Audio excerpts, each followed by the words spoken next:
नमस्कार। Entertainment redefined की इस श्रृंखला में आपका स्वागत है।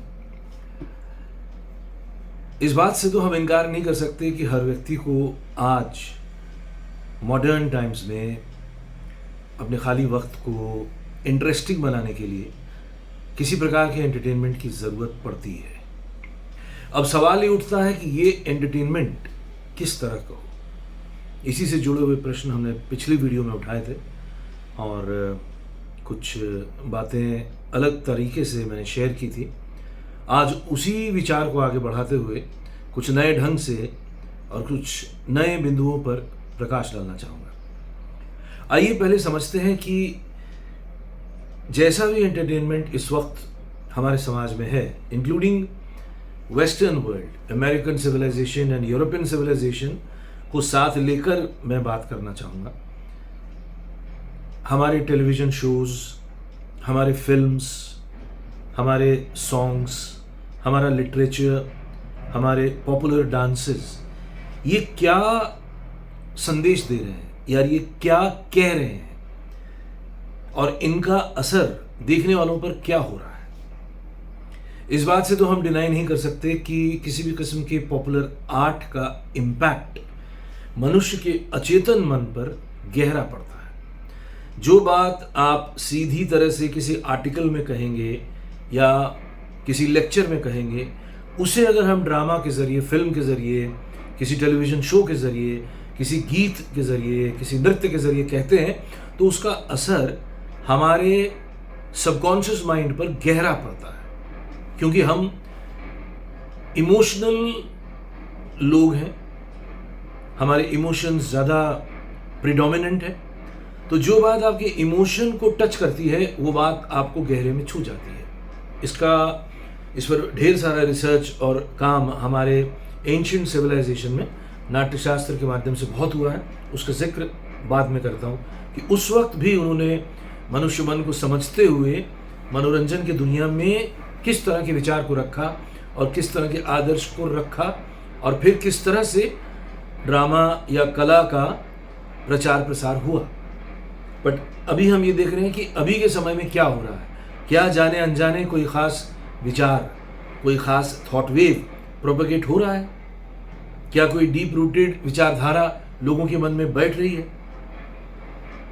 हमारे टीवी शोज़ में अक्सर क्या देखने को मिलता है, हमारे सिनेमा में अक्सर क्या देखने को मिलता है जिसका असर एक नवयुवक पर या नवयुवती पर गहरा पड़ता है?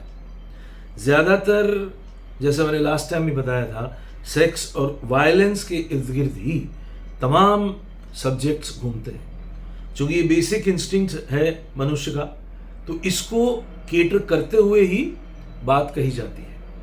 और अनजाने में कौन सी बात कही जाती है? एक शब्द का प्रचार आज के समय में बहुत ज़्यादा हो रहा है, वो है मार्केटिंग। मार्केटिंग एक ऐसा विषय बन गया है जिसके ज़रिए हर चीज़ तय हो रही है। पता नहीं जो इस फील्ड से कनेक्टेड नहीं है वो कितना जानते हैं कि जब एक टीवी शो को बनाया जाता है, उसका कंटेंट क्रिएट किया जाता है, इवन सिनेमा भी जब बनाया जाता है, उसको लिखने वाले लोग, उनके साथ एक मार्केटिंग टीम भी बैठती है। वो मार्केटिंग टीम ये तय करती है कि ये चीज़ पॉपुलर होगी या नहीं होगी, ये चीज़ लोग एक्सेप्ट करेंगे या नहीं करेंगे। सैटेलाइट टेलीविज़न का जब दौर आया, मैं एक एग्जांपल देना चाहूँगा, क्योंकि मैंने टेलीविज़न में बहुत सारे सीरियल्स में काम किया है और शुरू में ये जितने भी सैटेलाइट टेलीविज़न कंपनीज थी, इनके ओनर्स बाहर के ही थे, विदेशी थे। कोई ऑस्ट्रेलियन है तो कोई जापानीज़ है तो कोई अमेरिकन है, लेकिन वो इंडियन काउंटर पार्ट के साथ पार्टनरशिप में काम करते थे। तो मार्केटिंग का पूरा एक स्ट्रक्चर वही लेके आए। हमारे देश में एक समय ये सास बहू के सीरियल्स पॉपुलर हुए, लेकिन उसके साथ साथ उन सास बहू का कॉस्ट्यूम भी पॉपुलर हुआ, उन सास बहू का मेकअप का सामान भी पॉपुलर हुआ। ये बात डायरेक्टली कोई समझ नहीं सकता है। हालांकि जो आर्टिस्ट कम्युनिटी के लोग थे वो इस पर विचार करते थे कि ये रात को एक लेडी सो रही है लेकिन इतना मेकअप करके क्यों सोती है। ठीक है, बुद्धिमान लोग इस पर प्रश्न उठाते थे, लेकिन जो कॉमन लेडीज हैं उन्हें वो लेडी अट्रैक्ट कर रही है, वो रात को सोते हुए भी बहुत अच्छी साड़ी पहन के सो रही है और पूरा अच्छा मेकअप करके सो रही है, कानों में जो भी ईयर रिंग्स हैं मेकअप जैसा किया हुआ है। तो इस बहाने अनजाने में आपने ब्यूटी प्रोडक्ट का प्रचार कर दिया। ये बात कितने लोग समझ पा रहे हैं? लेकिन हमने देश के घर घर में कंज्यूमरिस्ट कल्चर को फैला दिया इन्हीं टीवी शोज के माध्यम से। एंटरटेनमेंट के जरिए हमने जनमानस की साइकी में, विशेषकर महिलाओं की, चूंकि ये बात इन्हीं मार्केटिंग टीम ने स्टडी की कि टेलीविजन ज्यादातर कौन लोग देखते हैं, तो पाया गया कि महिलाएं देखती हैं जो घर में रहती हैं, उसके अलावा बच्चे देखते हैं। तो मैक्सिमम टीवी शोज में उन्होंने महिलाओं को और बच्चों को केटर करने वाली कंज्यूमरिस्ट कल्चर से परिचय कराया। तो ड्रामा वैसा बना, स्क्रिप्ट्स वैसी लिखी गई और घर घर में एक खास किस्म के विचार का प्रचार हुआ। ये कोई कॉन्शियस नहीं है, लेकिन सबकॉन्शियस एक प्रकार का अटैक है।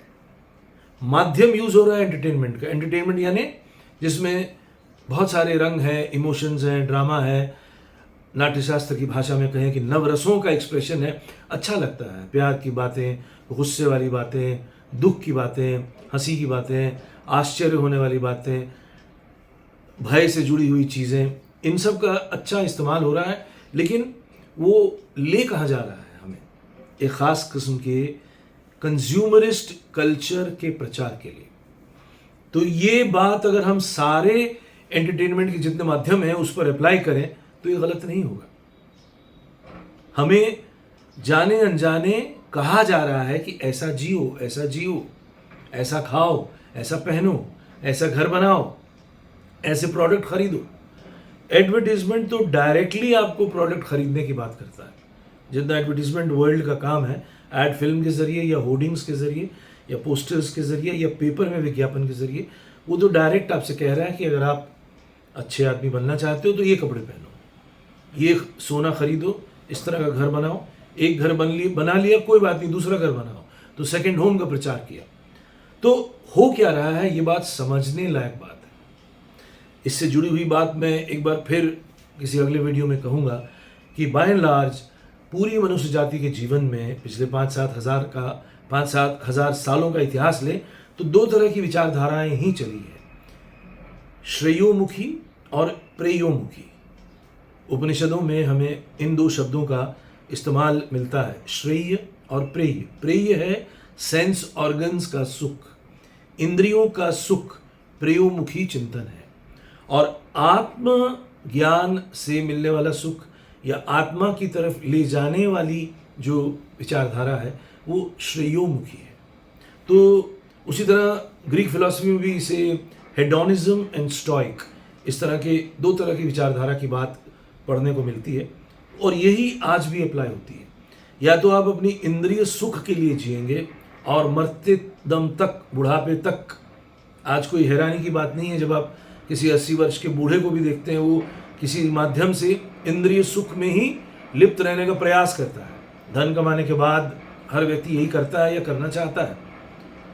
ये समाज जब समझेगा कि इंद्रियों का सुख टेम्पररी है और उससे परमानेंट कोई और सुख है, कोई और बात है, तब वैचारिक परिवर्तन होगा और तब हमारे मानव समाज के हर क्षेत्र में परिवर्तन होगा। पर वो बात ही बात है। पर तब तक अभी के लिए कुछ ऐसे लोग जिन्हें इंद्रिय सुख से या कंज्यूमरिस्ट कल्चर के प्रचार से परेशानी है, वो लोग क्या करें? तो अभी मैंने ये कहा कि अभी का एंटरटेनमेंट हमारे लिए ये कर रहा है, तो अब क्या करना चाहिए? वस्तु स्थिति ये है, क्या होना चाहिए, ये है असली बात, ये है मुख्य मुद्दा। तो हमारे सामने इंस्पिरेशन क्या है? सिनेमा और टेलीविज़न की जननी रंगमंच है, थिएटर है, और थिएटर का इतिहास 2500 साल 3000 साल पुराना है। न सिर्फ भारत में बल्कि ग्रीस में भी। ग्रीक सिविलाइजेशन, ग्रीक थिएटर भी बहुत चर्चित रहा है और उसका इम्पैक्ट आज तक है।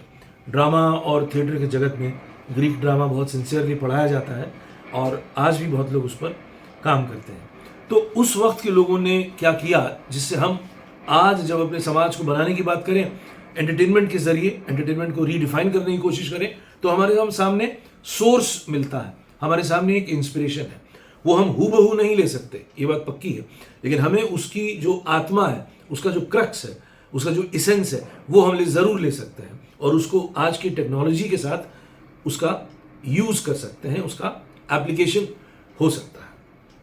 तो वो बात है हमारे नाट्यशास्त्र से मिलने वाली प्रेरणादायक विचारधारा से। जो लोग नाट्यशास्त्र का अध्ययन किए होंगे उन्होंने ये पाया होगा कि पहले ही चैप्टर में ये बात स्पष्ट रूप से कही गई है कि नाट्य वेद पंचम वेद है। हमारे पास 4 वेद की बात है, लेकिन उस वक्त ऐसा हुआ था कि वैदिक कल्चर एक प्रकार से पतित हो गया था और समाज डिकेडेंस की तरफ जा रहा था, करप्ट था, इमोरलिटी बढ़ गई थी। खासकर हर दौर में ऐसा होता है, जब भी इमोरलिटी, करप्शन या स्पिरिचुअल वैल्यूज़ डीके होते हैं, तब भी कोई नई विचारधारा आती है जिससे मनुष्य जाति को थोड़ी सी इंस्पिरेशन मिलती है। तो नाट्यशास्त्र का काल भी वैसा ही काल था। तो उसमें पहले चैप्टर में ही बहुत स्पष्ट रूप से ये बात सामने आती है कि नाट्यशास्त्र का जो देन है स्वयं ब्रह्मा ने दिया है, इस तरह की बात है, ईश्वर ने दिया है।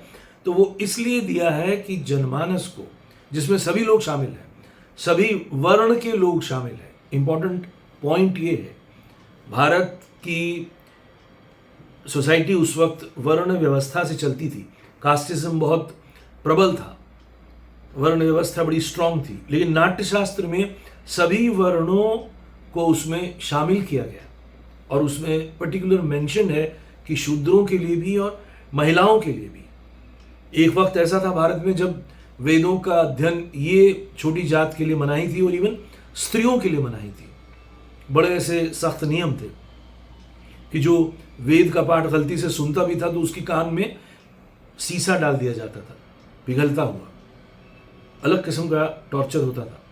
लेकिन नाट्यशास्त्र के जरिए हमने समाज के हर वर्ग को, हर वर्ण को शामिल करने का प्रयास किया, साथ में ये लक्ष्य रखा कि मुक्ति मोक्ष ही लक्ष्य है।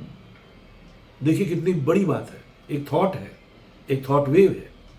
लक्ष्य हमारा लिबरेशन ही है।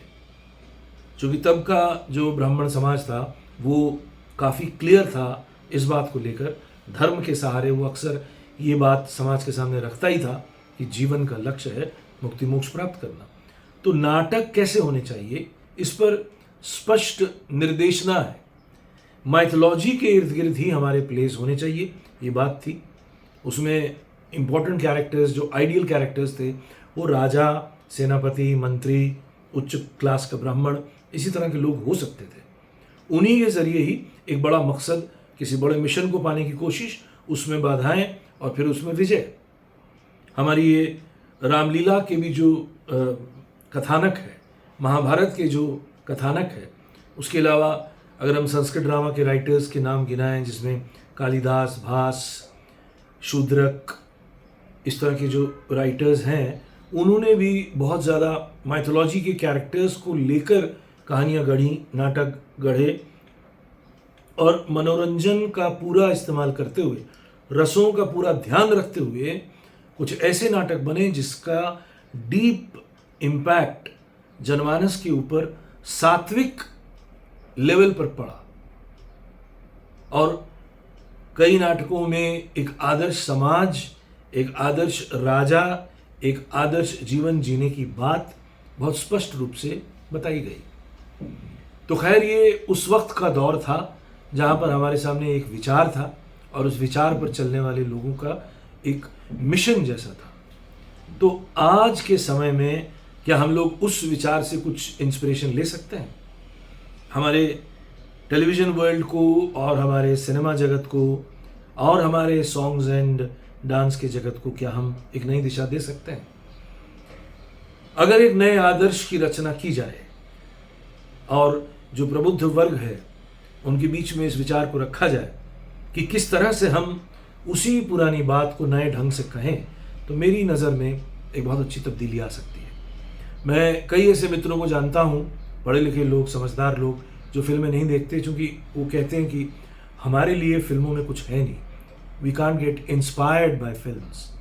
तो अगर फिल्में भी इस तरह की बने जहाँ पे नोबिलिटी की विजय दिखाई जाए, जहाँ अच्छाई और स्पिरिचुअल वैल्यूज़, मॉरल वैल्यूज़ का बहुत ही सूक्ष्म तरीके से प्रचार हो, तो जाहिर है ऐसे लोग भी सिनेमा से या टेलीविज़न से इंस्पायर होकर इस तरह के शोज़ या इस तरह की फिल्में देखना पसंद करेंगे। एक बहुत बड़ा वर्ग है जो अछूता है, तो उस अछूते वर्ग को भी मेन स्ट्रीम में लाया जा सकता है अगर एक नए विचार पर काम हो।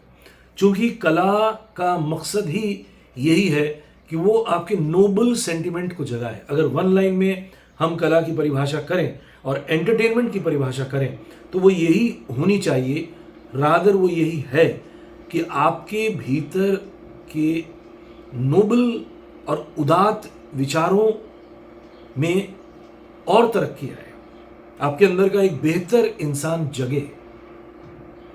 अगर ऐसा नहीं होता है तो मेरी नज़र में वो कला नहीं है और कला फेलियर ही है। फिर क्या हम सच में ऐसा कर पाएंगे? और अगर करेंगे तो उसके लिए हमारे पास क्या कुछ कॉन्सेप्चुअल आइडियाज़ हैं? इन बातों पर मैं अगले वीडियो में बातचीत करूँगा। आज के लिए इतना ही। देखने और सुनने के लिए बहुत बहुत धन्यवाद। नमस्कार।